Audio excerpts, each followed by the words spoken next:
கிறிஸ்துவுக்குள் பிரியமான சகோதர சகோதரிகளே, உங்கள் அனைவரையும் இயேசு கிறிஸ்துவின் இனிதான நாமத்தினாலே வாழ்த்துகிறேன். தேவனுடைய வார்த்தை சொல்லுகிறது, சத்தியத்தையும் அறிவீர்கள், சத்தியம் உங்களை விடுதலையாக்கும் என்று சொல்லுகிறது. இன்றைய சிந்தனைக்கு எடுத்துக்கொண்ட வேத வசனம் ரோமர் 5:11. அதுவுமல்லாமல் இப்பொழுது ஒப்புரவாகுதலை நமக்கு கிடைக்க பண்ணின நம்முடைய கர்த்தராகிய இயேசு கிறிஸ்து மூலமாய் நாம் தேவனை பற்றியும் மேன்மை பாராட்டுகிறோம். அதுவும் அல்லாமல் இப்பொழுது ஒப்புரவாகுதலை நமக்கு கிடைக்க பண்ணின நம்முடைய கர்த்தராகிய இயேசு கிறிஸ்துவின் மூலமாய் நாம் தேவனை பற்றியும் மேன்மை பாராட்டுகிறோம். இப்பொழுது ஒப்புரவாகுதலை நமக்கு கிடைக்க பண்ணின. இந்த ஒப்புரவாகுதல் அப்படிங்கிறது ஆங்கிலத்தில் அட்டோன்மெண்ட் அப்படின்னு இருக்கும். கிரேக்க மொழியில் இது எப்படி இருக்கும் அப்படின்னு சொன்னால், செய்த குற்றத்திற்கு பரிகாரம் செய்தல், கேட்லேஜ் அப்படிங்கிற ஒரு வார்த்தையில் கொடுக்கப்பட்டிருக்கு. செய்த குற்றத்திற்கு பரிகாரம் செய்தல். யாரு குற்றம் செஞ்சா? இயேசு கிறிஸ்துவா குற்றம் செய்தார்.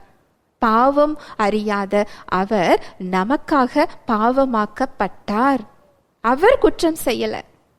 அவர் பாவமே அறியாதவர். பாவமே அறியாத அவர் நாம் தேவனுடைய நீதியை பெறும்படிக்கு பாவமாக்கப்பட்டார். 2 கொரிந்தியர் 5:21.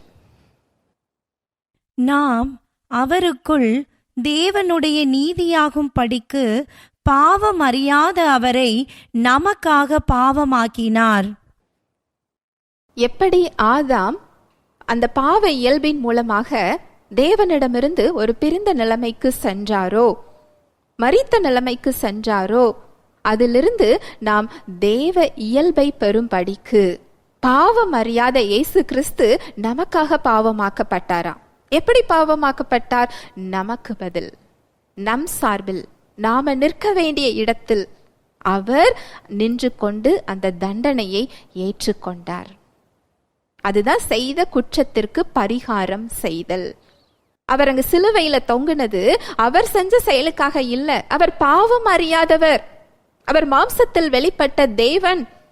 அவர் நாம நிற்க வேண்டிய இடத்தில் நமக்காக அவர் நின்று கொண்டிருந்தார். ஒரு ஓட்ட பந்தயத்துல உங்க பெயர்ல இன்னொருவர் ஓடுகிறார். அவர் அந்த ஓட்ட பந்தயத்துல ஓடி அதில் அவர் ஜெயிக்கவும் செஞ்சிட்டார்.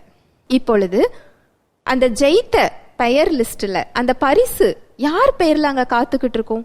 ஓடினவர் பெயர்லையா, இல்ல அவர் யார் பெயர்ல ஓடினாரோ அந்த பெயருக்கு அந்த பரிசு காத்து கொண்டிருக்கிறது. அந்த பெயருள்ள நபர் அந்த ஓட்டப்பந்தயத்துல ஓடி ஜெயித்ததாக தான் ரெக்கார்டு அப்படிதான் இருக்கும்.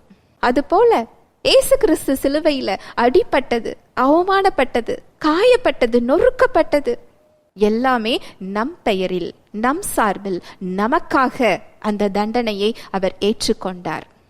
அதுதான் செய்த குற்றத்திற்கு பரிகாரம் செய்தல். அந்த வசனத்தை மறுபடி வாசிக்கலாம். ரோமர் 5:11. அதுவும் அல்லாமல் இப்பொழுது ஒப்புரவாகுதலை நமக்கு கிடைக்க பண்ணின நம்முடைய கர்த்தராகிய இயேசு கிறிஸ்து மூலமாய் நாம் தேவனை பற்றியும் மேன்மை பாராட்டுகிறோம். இந்த ஒப்புரவாகுதல் அப்படிங்கிற வார்த்தைக்கு மூல பாஷையில செய்த குற்றத்திற்கு பரிகாரம் செய்தல் அப்படிங்கிற அர்த்தம் போடப்பட்டிருக்கு. நீங்க அந்த அர்த்தத்துல இந்த வசனத்தை வாசிச்சு பாருங்க. செய்த குற்றத்திற்கு பரிகாரம் செய்தலின் மூலமாக நமக்கு என்ன கிடைக்கப்பட்டிருக்குதான்? தேவனோட நம்ம ஒப்புரவாக்கப்பட்டிருக்கிறோம். அதுதான் இந்த வசனம் சொல்லுது. இப்பொழுது ஒப்புரவாகுதலை நமக்கு கிடைக்க பண்ணின நம்முடைய கர்த்தராகிய இயேசு கிறிஸ்து மூலமாய் நாம் தேவனை பற்றியும் மேன்மை பாராட்டுகிறோம். சிலுவையில அங்கு நடந்தது ஒரு பெரிய ஒரு போர் நடந்தது. ஒரு பெரிய ஒரு விஷயம் நடந்திருக்கு. இதை நம்ம அறிந்து கொள்ளும் போது நம்முடைய வாழ்க்கையையே மாற்றக்கூடிய ஒரு பொக்கிஷம் நமக்கு சிலுவையில கிடைத்திருக்கிறது. அது ஒரு எக்ஸ்சேஞ்ச்டு லைஃப். கிறிஸ்தவ வாழ்க்கை அப்படிங்கிறது மாற்றம் நிறைஞ்ச வாழ்க்கை கிடையாது. கிறிஸ்தவ வாழ்க்கை என்பது மாற்றப்பட்ட ஒரு வாழ்க்கை. நம்முடைய பாவத்தை அவர் ஏற்றுக்கொண்டு அவருடைய நீதியை நமக்கு கொடுத்திருக்கிறார். நம்முடைய நோய்களை அவர் ஏற்றுக்கொண்டு அவருடைய சுகத்தை அவர் கொடுத்திருக்கிறார். நம்முடைய பலவீனத்தை அவர் ஏற்றுக்கொண்டு அவருடைய பலத்தை கொடுத்திருக்கிறார். நம்முடைய துக்கங்களை ஏற்றுக்கொண்டு அவருடைய சந்தோஷத்தையும் சமாதானத்தையும் நமக்கு கொடுத்திருக்கிறார். இதுதான் மாற்றப்பட்ட வாழ்க்கை. இது கிறிஸ்துவின் மூலமா நமக்கு கொடுக்கப்பட்டிருக்கு. எப்படி பாவத்தின் மூலமாக இந்த நோய், இந்த மரணம், இந்த சாப விளைவுகள், பாவ விளைவுகள் உலகத்திற்கு வந்ததோ, கிறிஸ்துவின் மூலமாக அதை மேற்கொள்ளக்கூடிய ஒரு தேவ வாழ்வு நமக்கு கொடுக்கப்பட்டிருக்கிறது. அந்த பாவத்திற்கு காரணமான அந்த வேர் சிலுவையில் முற்றிலும் அங்கு அப்புறப்படுத்தப்பட்டிருக்கிறது, அகற்றப்பட்டிருக்கிறது. அதற்கான விலை கிரயத்தை 2 மடங்கு இயேசு கிறிஸ்து சிலுவையில் கொடுத்திருக்கிறார். ஒரு செயலுக்கு ஒரு தண்டனை உண்டு அப்படின்னு சொல்லி சொன்னா அதை 2 மடங்காக இயேசு கிறிஸ்து சிலுவையில் அவர் ஏற்றுக்கொண்டிருக்கிறார். ஏசாயா 53:5. நம்முடைய மீறுதல்களின் நிமித்தம் அவர் காயப்பட்டு, நம்முடைய அக்கிரமங்களின் நிமித்தம் அவர் நொறுக்கப்பட்டார். நமக்கு சமாதானத்தை உண்டு பண்ணும் ஆக்கினை அவர் மேல் வந்தது. அவருடைய தழும்புகளால் குணமாகிறோம். நம்முடைய மீறுதல்களின் நிமித்தம் அவர் காயப்பட்டு, நம்முடைய அக்கிரமங்களின் நிமித்தம் அவர் நொறுக்கப்பட்டார். நமக்கு சமாதானத்தை உண்டு பண்ணும் ஆக்கினை அவர் மேல் வந்தது. அவருடைய தழும்புகளால் குணமாகிறோம். இதுதான் அவர் சிலுவையில செய்தது. அந்த நோய்க்கு காரணமான, நாம கட்டுகள்ல நிற்கக்கூடிய அந்த விளைவுகளுக்கு காரணமான அந்த வேரே சிலுவையில் அகற்றப்பட்டிருக்கிறது. நீங்க ரட்சிக்கப்பட்டிருந்தீங்க அப்படின்னு சொன்னா உங்களுக்குள்ள அந்த நோய்க்குரிய இயல்பு கிடையாது. உங்களுக்குள்ள அந்த நோயை உண்டாக்கக்கூடிய பாவ இயல்பு கிடையாது. உங்களுக்குள்ள இருக்கிறது தேவ இயல்பு. நீங்க தேவனை அறியாதவர்களாக இருந்தால், இயேசு கிறிஸ்துவை விசுவாசித்து அவரை இரட்சகராக ஏற்றுக்கொள்ளும் போது இந்த விடுதலையை உங்களால பெற்றுக்கொள்ள முடியும். ஏன்னா இந்த ரட்சிப்பு, இந்த விடுதலை, இந்த மீட்பு, கிருபை எல்லாருக்கும் கொடுக்கப்பட்டிருக்கிறது. எல்லோரும் ரட்சிப்பை அடைவதே தேவனுடைய சித்தமாய் இருக்கிறது.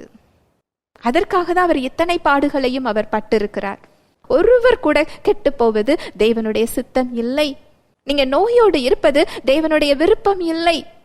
அவர் அவருடைய ஸ்தானத்தை விட்டு, அவருடைய மகிமை, அவருடைய கர்த்தத்துவம் இதெல்லாம் விட்டு அவர் இறங்கி மனிதனாக வந்து அடிமையின் கோலம் எடுத்து இத்தனை பெரிய மீட்பை அவர் வாங்கி நமக்கு கொடுத்திருப்பார் என்றால் அதை நீங்களும் நானும் பெற்றுக்கொள்வதுதான் அவருடைய விருப்பமாக இருக்கும். தேவனுடைய ஒரு இயல்பு என்ன தெரியுமா? அவருக்கு ஒரு பெயர் யெகோவா ராஃபா. யெகோவா ராஃபா என்றால் சுகம் தருபவர் என்று அர்த்தம். அவருடைய ஒரு இயல்பே சுகம் கொடுக்கிற இயல்பு. நீங்க சுகத்தோடு இருப்பதுதான் தேவனுடைய சித்தம். நீங்க சுகத்தை பெற்றுக்கொள்வதுதான் தேவனுடைய விருப்பம். அவருடைய இன்னொரு இயல்பு யெகோவா சிட்கேனு. யெகோவா சிட்கேனு அப்படின்னு சொன்னா அவர் நீதியுள்ளவர். நம்ம நினைக்கிறோம் இல்லையா, இந்த சுகத்தை பெற்றுக்கொள்றதற்கு, இந்த விடுதலையை பெற்றுக்கொள்றதற்கு எனக்கு தகுதி இருக்கிறதா? நான் பாவியாய் இருக்கிறேனே, எனக்கு இந்த சுகம் கிடைக்குமா அப்படின்னு சொல்லி நீங்க ஒரு கேள்வியோடு, ஒரு கலக்கத்தோடு நின்று கொண்டிருந்தீர்கள் என்றால் தேவனுடைய இயல்பு அவர் நீதி உள்ளவர். இந்த ரட்சிப்பில் அவரது இயல்பையே நமக்கு பலனாக கொடுத்திருக்கிறார். அந்த சுகத்தை பெற்றுக்கொள்ளக்கூடிய தகுதியையும் அவர் ரட்சிப்பில் நமக்கு கொடுத்திருக்கிறார். அதனாலதான் இதற்கு பெயர் கிருபை. இலவசமாக கொடுக்கப்பட்டிருக்கிறது, கிருபையாக நமக்கு கொடுக்கப்பட்டிருக்கிறது. அவர் செய்த செயல்களை நீங்கள் விசுவாசித்து அதை ஏற்றுக்கொள்ளும் போது உங்க சரீரத்துல நீங்க சுகத்தை பார்க்க முடியும். இது நீங்க ஆவிக்குரிய விடுதலை, சரீரத்துல இந்த விடுதலை உண்டா அப்படின்னு உங்களுக்கு ஒரு கேள்வி வரலாம். எப்படி ஆதாமுடைய ஆவியில் அவர் மரித்த நிலைமைக்கு பாவ இயல்பை பெற்றுக்கொண்ட பின்பு அவருடைய சரீரத்தில் மரணம் ஏற்பட்டதோ, படிப்படியாக அந்த மரணம் அவருடைய சிந்தனைகளுக்கு வந்து சரீரத்துக்கு வருகிறது.